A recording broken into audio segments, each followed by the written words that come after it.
অনেক দিন পর একটু হাঁটতে বের হয়েছি। আজকে আমার মনটা একটু খারাপ, আর আমার মন খারাপ থাকলেই আমি এখানে চলে আসি। এটা আমার বাড়ির পেছনে, জায়গাটা অনেক নিরিবিলি।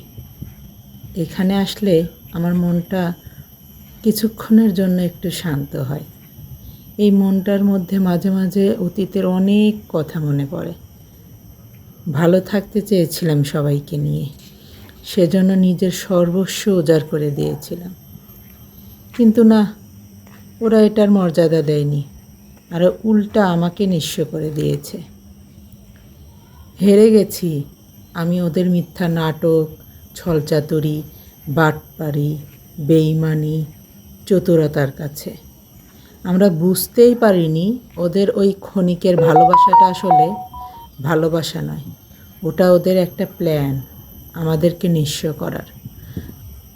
যখন আমাদের টাকা ছিল তখন কত আপন মানুষ ছিল, আর এখন আমাদের টাকাও নেই, কেউ নেই। কি আপনারা কি ভাবছেন সবাই ভালো আছেন না? কেউ ভালো থাকতে পারবেন না, কারণ ওটা শুধু টাকা না, ওটা আমার মাসুম বাচ্চাদের রিজিক ছিল।